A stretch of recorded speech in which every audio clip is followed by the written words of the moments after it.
Bien-aimés frères et sœurs, vous connaîtrez la vérité et la vérité vous affranchira. Ça, c'est pas moi qui le dis, c'est la Bible qui le dit. Mais moi, je vous dis mieux. Vous connaîtrez la vérité historique, notamment celle de vos ancêtres kémites, et vous aurez une vision globale de ce que c'est que la vraie souveraineté politique. J'ajoute, vous reviendrez à la spiritualité africaine ancestrale et vous comprendrez les enjeux de l'indépendance économique. Et pour terminer, vous accepterez votre identité culturelle kémite et vous obtiendrez deux choses. La première, c'est la paix. La seconde, c'est le développement, à une condition. L'unité de toute l'Afrique noire, l'unité de tous les Noirs du monde entier. Otep à tous. Bienvenue sur la chaîne des panafricanistes par essence, par conviction et par excellence. Celle des citoyens kémites par nécessité et obligation de combat. Nous sommes une chaîne qui n'est guidée que par nos ancêtres et rien que par les ancêtres qui appartiennent à l'égrégore du monde noir.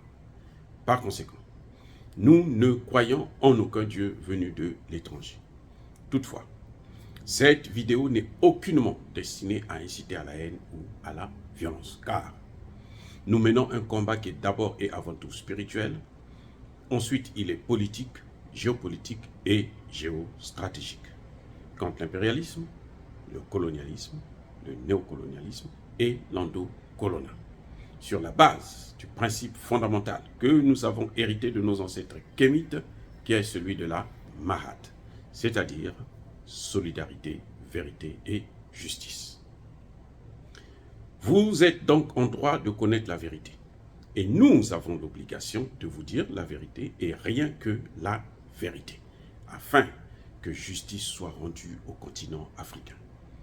Et ça, c'est notre modeste contribution dans cette noble lutte en faveur de la souveraineté, la dignité, la solidarité et l'unité africaine. Ça, c'est ce que nous appelons le panafricanisme. Bien-aimés frères et sœurs, Amnesty International vient de faire un rétropédalage. Un virage à 190 degrés. Vous vous souvenez, j'avais publié une vidéo où j'expliquais que Amnesty International a condamné l'Ukraine.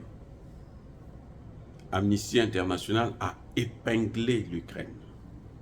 Amnesty International a dit dans son dernier rapport que l'Ukraine utiliser les hôpitaux et leurs malades, les cités entières, comme boucliers humains. C'est-à-dire, ils venaient mettre des bases militaires, des tanks et autres, au milieu de la population, dans des hôpitaux, dans des écoles. Et depuis là, ils tiraient, ce qui est interdit par le droit international. Et Amnesty International a produit un rapport qui dénonçait cela. Le président ukrainien Zelensky a été furieux et il a tapé sur Amnesty International. Et ses alliés qui financent bien entendu ces ONG ont tiré les oreilles d'Amnesty International. On lui a obligé certainement de présenter des excuses à l'Ukraine et à la communauté internationale, d'avoir menti, d'avoir fait un faux rapport. Et Amnesty International est revenu sur tout ce qu'elle avait dit sur l'Ukraine. Attendez, et regardez, elle avait dit, elle avait condamné l'Ukraine, elle avait dénoncé l'Ukraine. On lui tire les oreilles. On dit, tu ne peux pas critiquer notre camp parce que c'est nous qui te donnons de l'argent. Si tu nous critiques, on ne te donne plus l'argent. Amnesty International est venu s'agenouiller devant la communauté dite internationale, donc devant la communauté occidentale, devant l'OTAN, devant l'Ukraine. Elle a présenté des excuses. Elle dit qu'elle s'était trompée. Elle dit qu'elle a commis une grosse erreur. pour qu'on puisse continuer à lui financer. Et elle se tourne donc vers l'Afrique, comme d'habitude, parce qu'en Afrique, là, tout ce qui se fait en Afrique, là, c'est pour l'avantage des Occidentaux. Tout ce qu'ils font en Afrique, c'est à l'avantage des Occidentaux. C'est pour protéger les intérêts des Occidentaux. Donc là, on peut faire tout ce qu'on veut. On peut détruire, on peut raconter ce qu'on veut. On peut... Vous voyez, là, Human Rights Watch vient de produire un autre rapport bidon dans lequel il condamne l'armée malienne de tuer, de commettre des exactions contre les populations civiles maliennes. On veut nous faire croire, l'OTAN veut nous faire croire, la communauté dite internationale veut nous faire croire que eux qui ont apporté le djihadisme en Libye et l'ont exporté après au Mali, ils aiment plus les Maliens que le gouvernement malien, que l'armée malienne. Mais quel est le rôle d'une armée? Le rôle de l'armée, là, c'est de protéger ses citoyens. Ils veulent nous faire croire que eux, ils connaissent les droits de l'homme, que le Mali ne connaît pas les droits de l'homme. Et lorsqu'il s'agit de l'Ukraine, on dit non, non, non, non, non, c'est faux. Le rapport là est faux. Mais lorsqu'il s'agit du Mali, le Mali là, cette organisation, cette ONG, Amnesty International, plutôt Human Rights Watch, n'a jamais mis pied. Elle n'a pas mis pied sur le terrain pour mener une enquête, pour parler avec des gens. C'est au téléphone. Mais qui les appelle? Vous croyez que les villageois là les appellent Amnesty International pour demander de l'aide? Et pourquoi ils ne se plaignent pas auprès des populations locales? Non.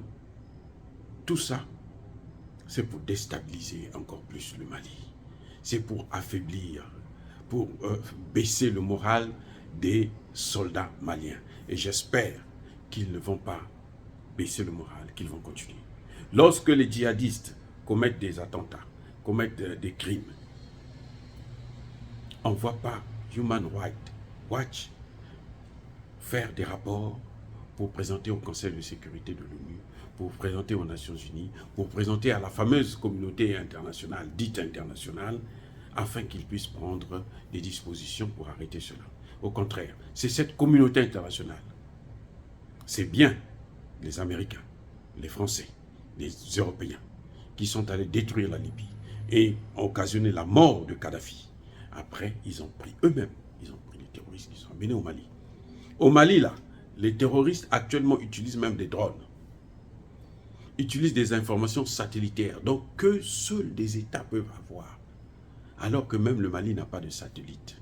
C'est grave, c'est incroyable. Voilà qu'ils ont une occasion en or pour se redorer le blason, ils échouent encore. Et puis ils viennent nous donner des leçons. Non. Bien-aimés frères et sœurs, je pense que ce genre de rapport-là, vous devrez même éviter de les lire. Parce que la place de ce rapport, c'est dans la poubelle.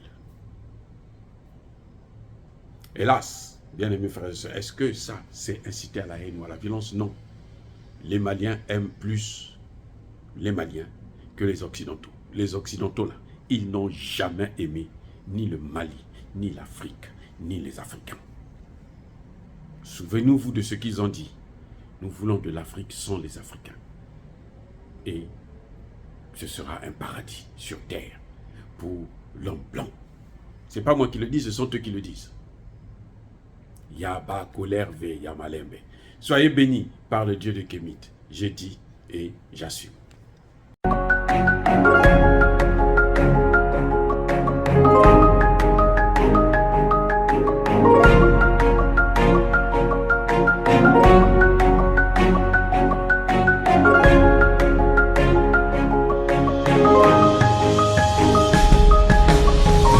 Eux, ils marchent par la foi et non par la vue. Mais moi, je vous conseille vivement de marcher par la connaissance scientifique et historique, notamment celle de nos ancêtres kémites, par les cinq sens et par l'intelligence. À vous, à Pierre.